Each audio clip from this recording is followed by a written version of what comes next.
En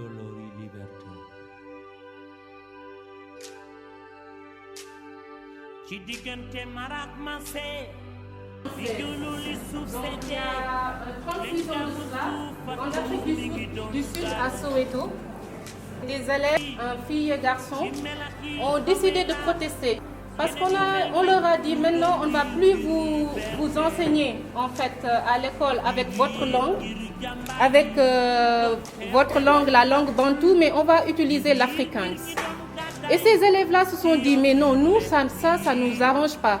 Parce qu'avec notre propre langue, on comprend mieux et on pourra mieux progresser dans notre enseignement. Et puisqu'on veut un enseignement de qualité, on va protester contre cela. Donc ces enfants sont sortis dans la rue. Malheureusement, comme l'a dit votre collègue très bien, la police a réprimé de manière forte cette manifestation-là. Alors, ce qui est important de savoir, c'est que cette initiative va déclencher quelque chose de beaucoup plus grand.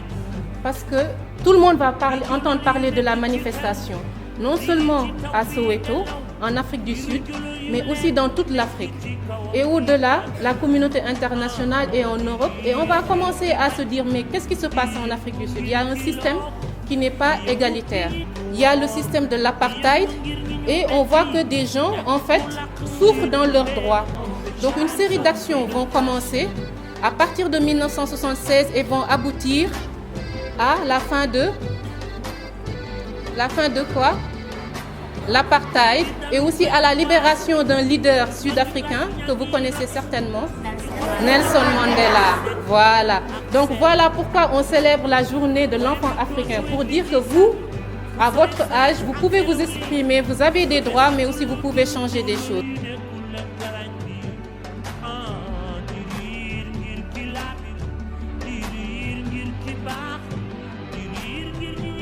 Devenir médecin et pouvoir créer un grand hôpital pour soigner sans que les gens paient, parce qu'il y a des personnes qui meurent à cause d'un médicament de 5 000 francs seulement. À l'âge de se marier, tu dois choisir pour toi-même ton mari parce que c'est ça l'importance. Tu ne dois pas compter sur ton père ou ta mère, parce que quand tu comptes sur ton père ou ta mère et qu'ils te donnent celui que tu n'aimes pas, tu es forcé de te marier avec eux pour leur faire plaisir alors que tu n'aimes pas. Un mariage dont la femme n'aime pas le mari, je pense que ce n'est pas agréable. Je m'appelle Louise Bernardine Diédiou. Un jour, j'ai lu dans un livre une jeune fille qui était à l'école. Après, le père lui a dit que tu ne peux pas aller à l'école parce que tu dois travailler, tu dois balayer et tu dois faire le ménage. Après, un garçon de sa classe est venu, il lui a dit « Pourquoi tu ne vas pas à l'école ?» La jeune fille lui a dit « Mon père a dit que je ne dois pas aller à l'école. » Le jeune garçon a appelé son maître, il a dit que la jeune fille ne peut pas aller à l'école. La jeune fille doit aller à l'école parce qu'il a le droit à l'éducation. Merci. Je suis en classe de CM2D. Je pense qu'une fille doit partir à l'école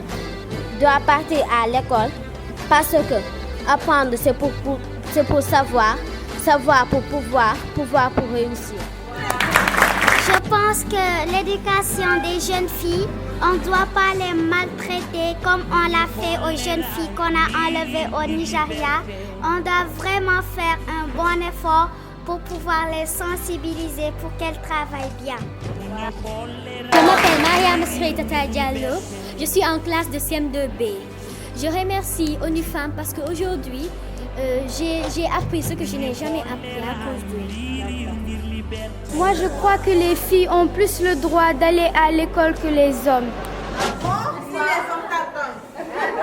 Si les hommes entendent, je vais les boxer.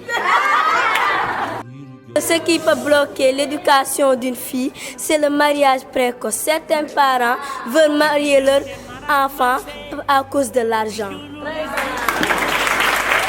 Je m'appelle Jeanne Bedo, je suis en classe de CM2E. Je pense que l'éducation des filles est importante de ne pas dépendre des hommes demain et d'être indépendante et autonome au sein de la société. Je